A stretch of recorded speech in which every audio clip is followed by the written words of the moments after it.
आपका इंतजाम सारो छे। Thank you so much Praful भाई, थैंक यू सो मच। लेकिन इंतजाम मैंने नहीं, सारा इंतजाम स्मिता ने किया है।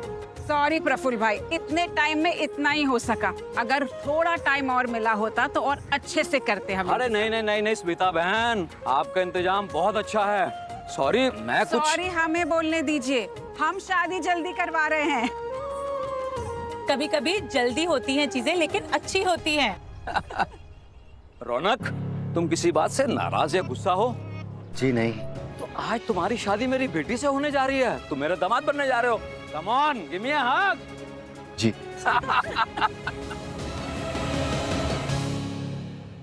ये हर्ष क्यों नहीं आया अभी तक? हर्ष फूल लेने के लिए रुक गया था। अरे पंडित जी का फोन भी आ गया, लगता है वो मंदिर पहुंच गए। हम लोग भी चलते हैं अंदर। आओ आओ, चलो जल्दी जल्दी अंदर चलो। आओ आओ बा।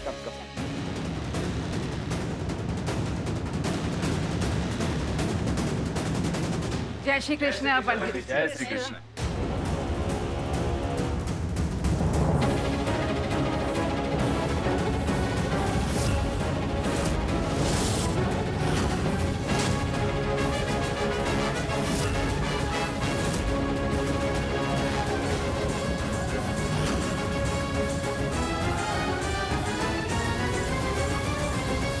पायल, रौनक, पंडित जी का आशीर्वाद ले लो।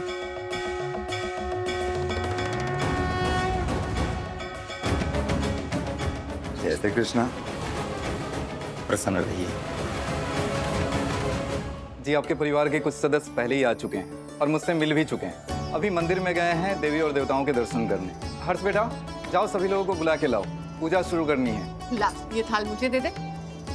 पंडित जी, पूजा यहाँ करनी है? जी, मैंने और पंडित बद्रीनाथ जी ने मिलकर निर्णय लिया है कि दोनों परिवारों की पूजा एक साथ ही करा देंगे।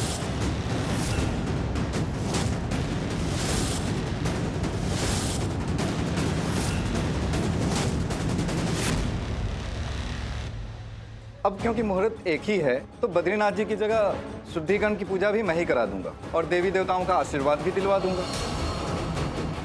सिंदूर और मंगलसूत्र की शुद्धिकरण की पूजा यहीं कर लेते हैं। पहले मंगलसूत्र को वरदानी बनाएंगे, फिर सिंदूर शुद्धिकरण की पूजा।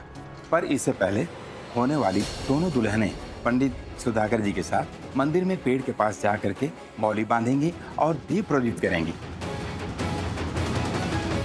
और उस विधि के विषय में पंडित सुधाकर जी बता देंगे आपको।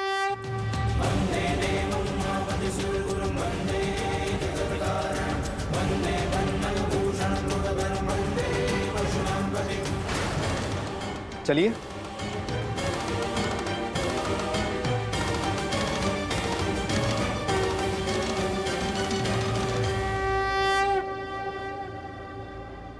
लो, सब लोग आ गए। पंडित जी, पूजा की तैयारियां शुरू करते हैं। पंडित जी, क्या हम अपनी पूजा कहीं और नहीं कर सकते?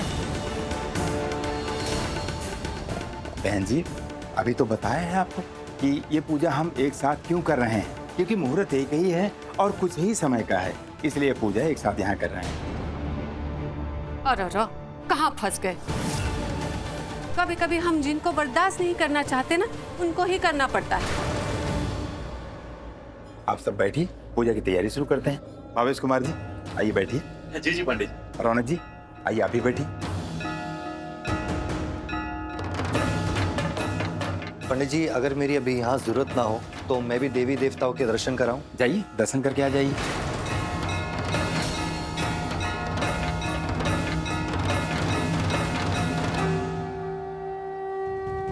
सबसे पहले गंगा जल से आप दोनों हाथ शुद्धिकरण करेंगी, उसके बाद दीप प्रज्वलित करेंगी। उसके बाद इस वृक्ष में लाल धागा बांधेंगे।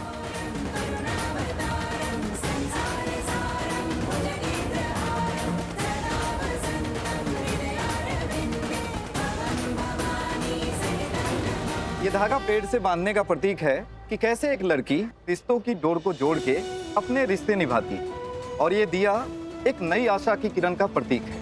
इसकी लौ एक प्रतीक है कि जिस घर में आप दोनों जाएंगी, उस घर के आशाओं की लौ आप दोनों से प्रज्वलित रहेगी।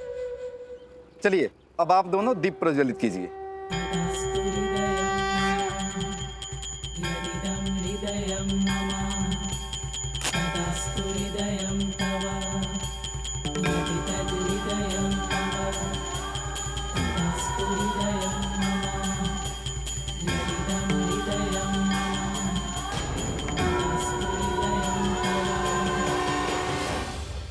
अब धागा बांधना शुरू कीजिए।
प्रार्थना, तुमने ये क्या किया? पंडित जी, वो इसका दिया बुझ रहा था ना, और दिया बुझना तो अपशगुन होता है, इसलिए। लेकिन प्रार्थना, तुम्हें ऐसा नहीं करना था।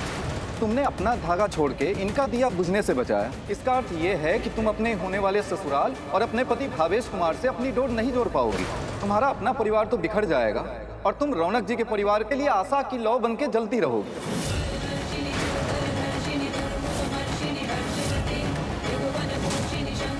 पर भावेश और तुम्हारे परिवार में आशा के बदले निराशा ही होगी। उनका साथ नहीं निभा सकोगी तुम। पर पायल भी कैसे निभाएगी? इनका तो धागा ही टूट गया। सब कुछ इधर का उधर कर दिया तुम दोनों ने, सारे रिश्तों को उलझा दिया। इसका तो एक ही अर्थ है कि तुम दोनों का होने वाला परिवार तुम दोनों का नहीं होगा। पायल को अपने परिवार से कुछ नहीं मिलेगा और रौनक जी के परिवार को आशा की किरण तुमसे मिलती रहेगी।